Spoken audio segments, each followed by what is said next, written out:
Many educators use social media as a place to network, swap resources, and get ideas. Building a following on a social network like Facebook, Twitter, Instagram, TikTok, or Reddit can be really interesting and definitely add to your professional knowledge. But is it good for your career? And can you use that as evidence in your teacher portfolio for Standard 7.4? Let's find out.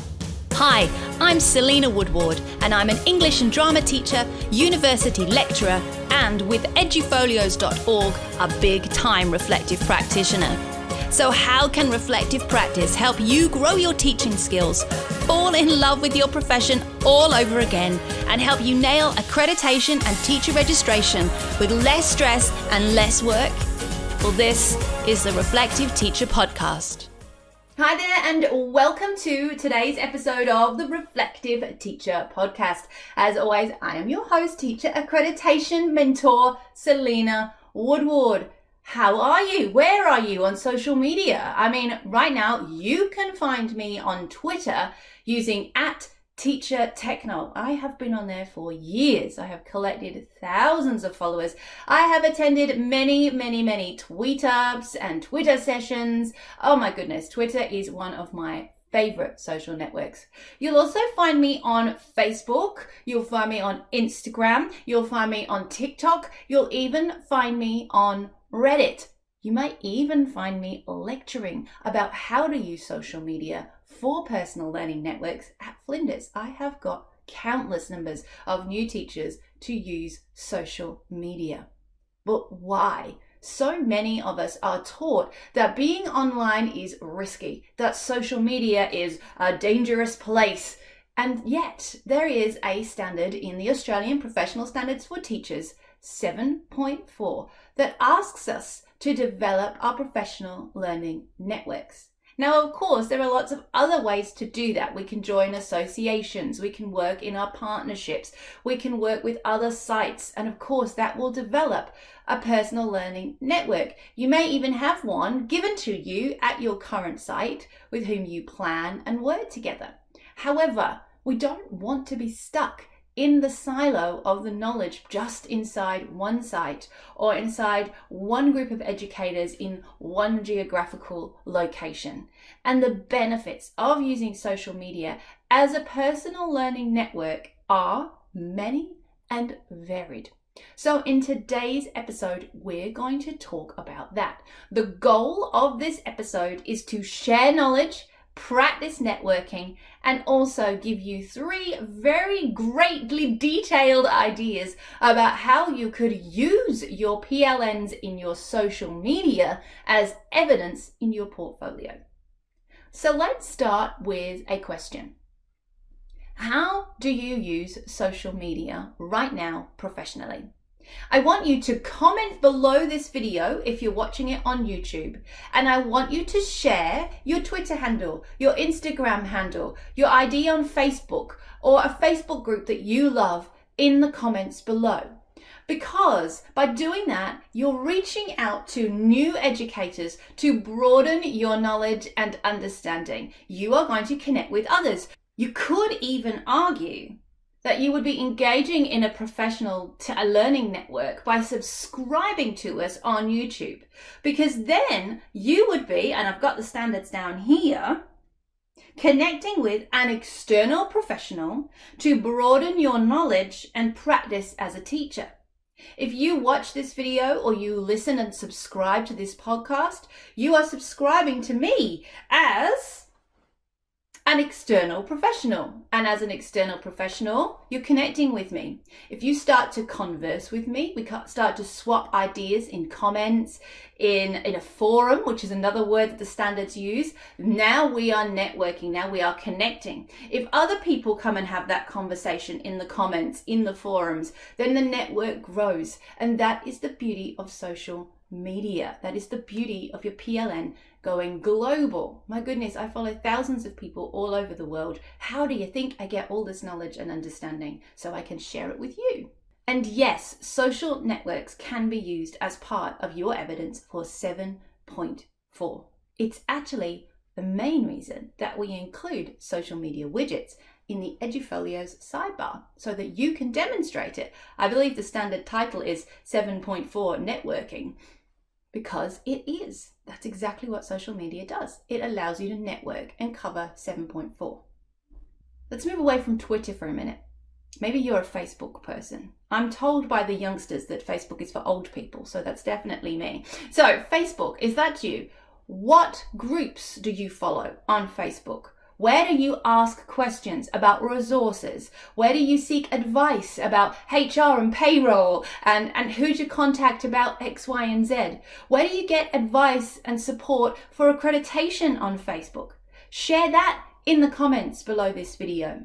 And if you're listening to this on the podcast thinking, oh, I'm missing out, and you want to know how to find this video and all of these rich comments, head to edufolios.org/YT. edufolios.org/YT to be taken directly to our YouTube channel to subscribe and find episode 141 and find this rich networking that we're building right now below this video.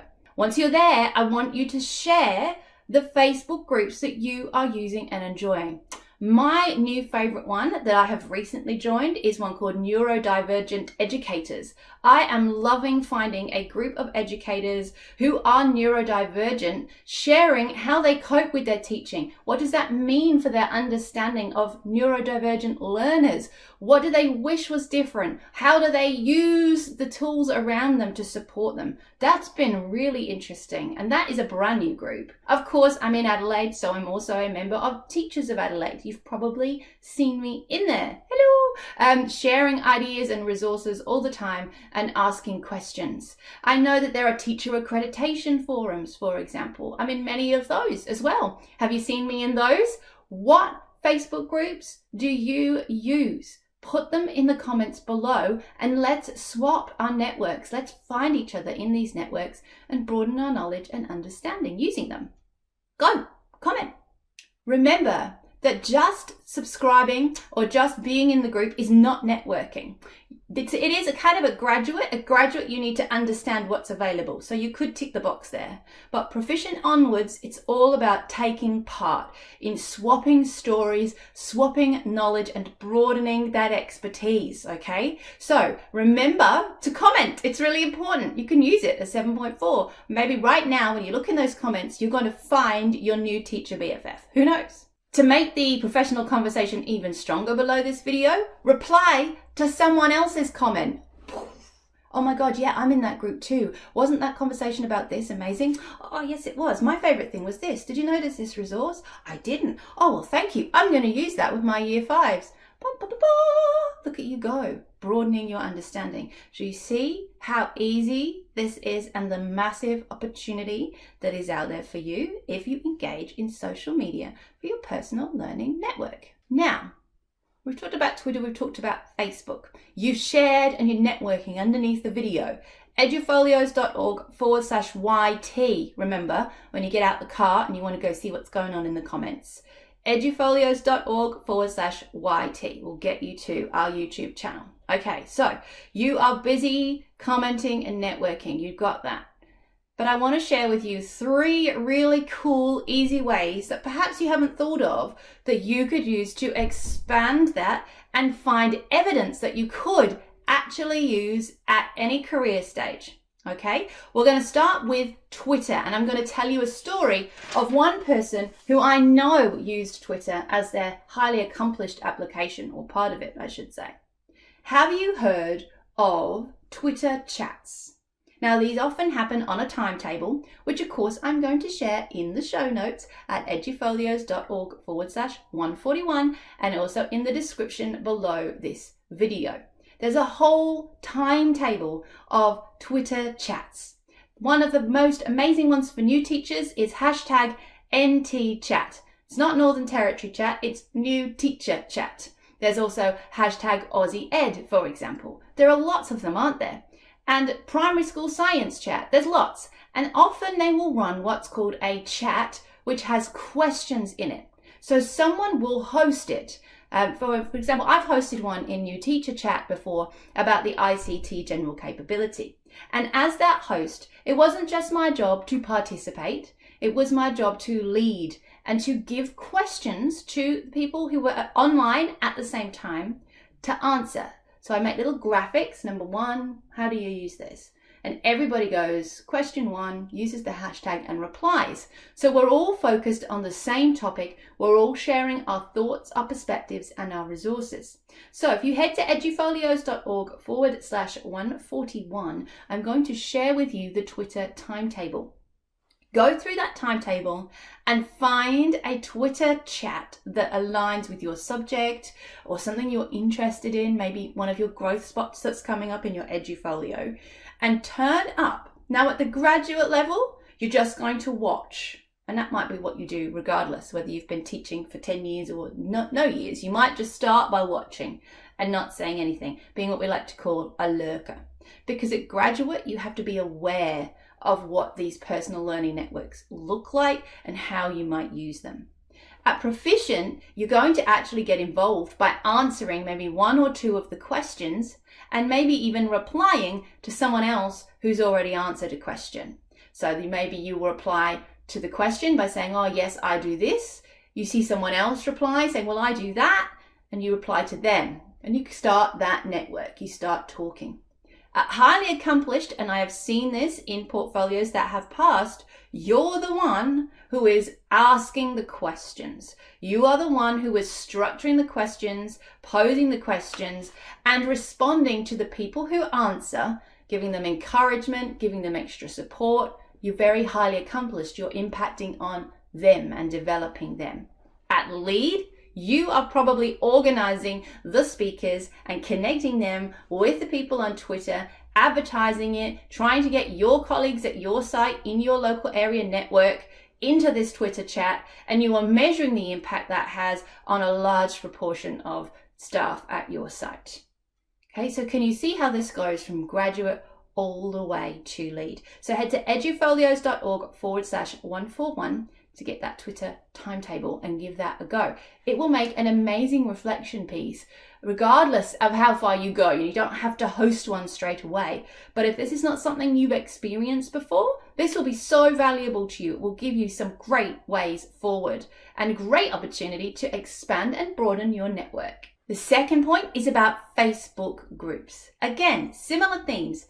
If you join them and you have a nose and you don't really say very much, you're not really participating a little bit, then you're in graduate. You're like, what's this about? Ooh, how would that help me? Let me think about what that might mean for me.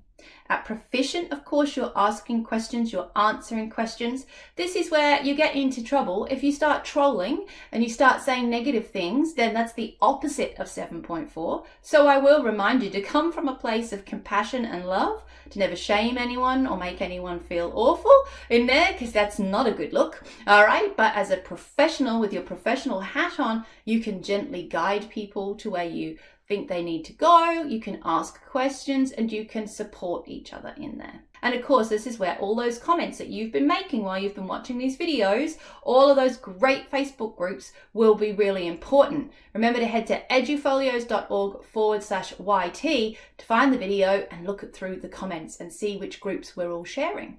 Like I say, I'll share some in the comments below this video. Neurodiverse Educators is a great one for me. Teachers of Adelaide, great one for me. SAITA, South Australian English Teachers Association Facebook page, awesome for any book recommendations. Can anyone help me with moderation, etc.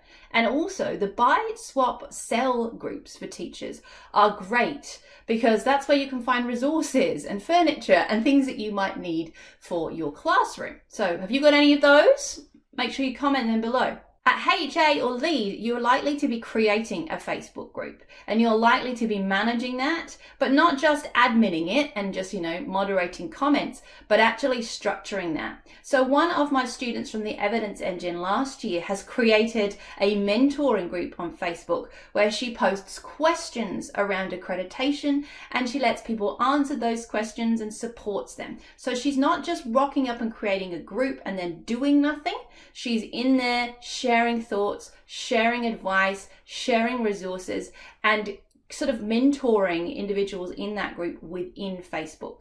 So it may be that this kind of echoes something that's happening in a team that you've got, or a Zoom group, or some other kind of personal network. Think of Facebook in that way with your professional hat on, and you can use it at HA and Lead. And the third and most fun one is TikTok, Instagram, or YouTube Shorts. I have been having a lot of fun. Have you had a look at the Edufolio's Instagram Reels? It's really fun. And this is not for everyone, but you can make really short reels where you point into the sky and little words, you can put little words on, little tips and tricks.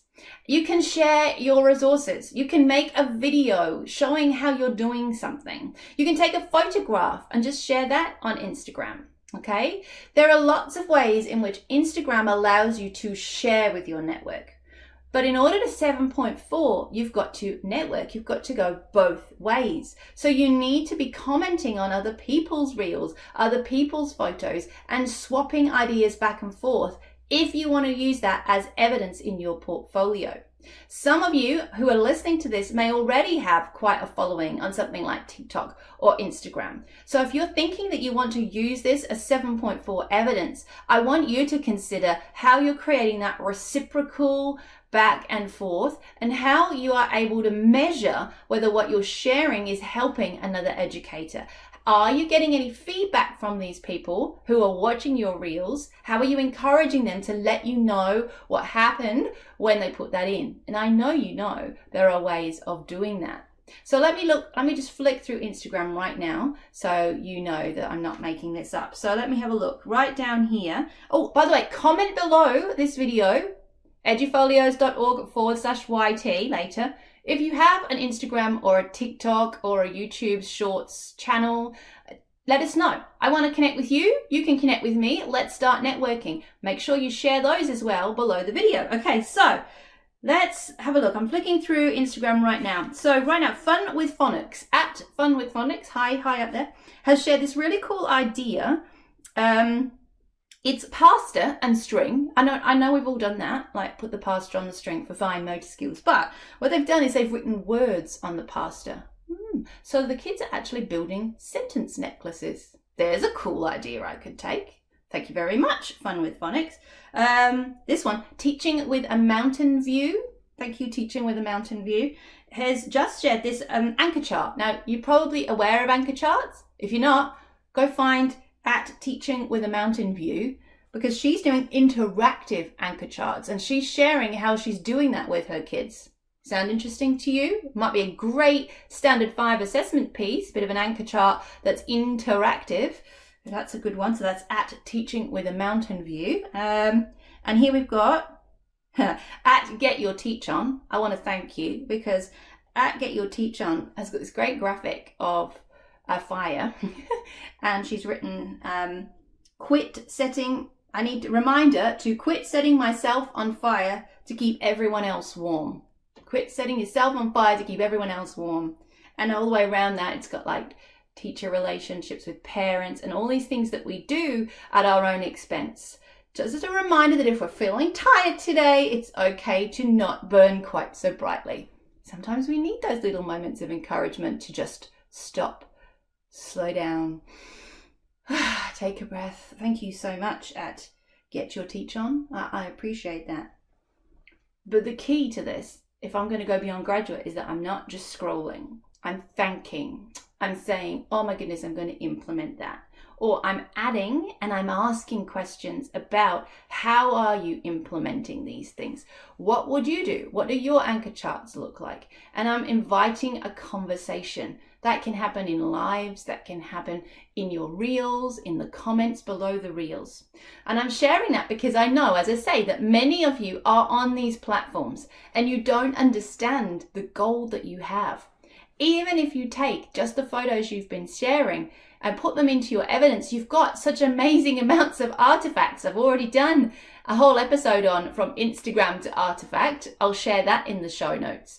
Don't forget the power of seeing teaching through your eyes and how sharing the story of what you see can inspire someone else. And don't forget that social media is social. So the networking part is really important. So my challenge to those of you who have lots of followers and are always posting is to now see if you can move that to a more HA place by asking questions and seeing if you can engage your audiences to give you feedback on how they're using what you're sharing. Could you do a challenge like, tell me a picture of how you've used this thing in your classroom and what difference that made? What can you do with that? My HA and lead special social media influencers. That's a very specific one for you. If you've never been on these networks, go and look. Go and at least graduate it. Go and have a look. See what could be there. I've just given you 3 really great people to follow. Of course, follow at Edufolios as well, because we're always on there sharing great things about accreditation. And you get to see me being silly in Reels, because I love doing that.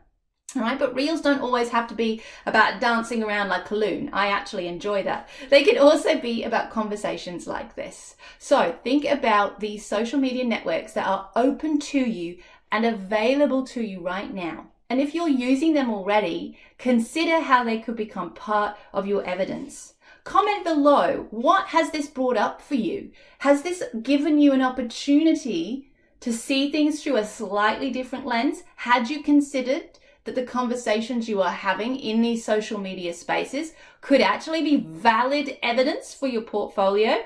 Is this news to you? How do you feel about that? I want to know all of that and more. So right now, below this video in YouTube, we should have a bunch of Twitter handles, Instagram handles, every way we can get hold of you. Thank you for sharing. I will connect with every single one of you. We should have a bunch of links to amazing, not only amazing people to follow here, but also amazing Facebook groups that are supporting you on your professional development journey. Thank you for sharing those as well. Again, I'm going to comment on all of them. I'm going to network with you. I'm going to connect with you. And we should also have the opportunity to share your reels and to think about how you can turn that around at HA and lead so you can gather impact. So some of you may have shared in the comments below ways in which you're doing that. Thank you very much if you are. And of course, everyone who's in those comments is going to reply to at least 2 of them to say thank you. And if you know that person, you follow them, and something they've given in those spaces has helped you, maybe you could comment and let them know so they've got that evidence for HA. It's an amazing world out there in socials, so I really hope you take the opportunity to explore it. I can't wait to see what we collect below the YouTube video at edufolios.org/YT. What a fun project. Can't wait. I'm very excited. Woo. Okay, well, that's it for this week's episode of the Reflective Teacher Podcast. I can't wait to meet you all in all these social media spots. Take care, and I'll see you this time next week.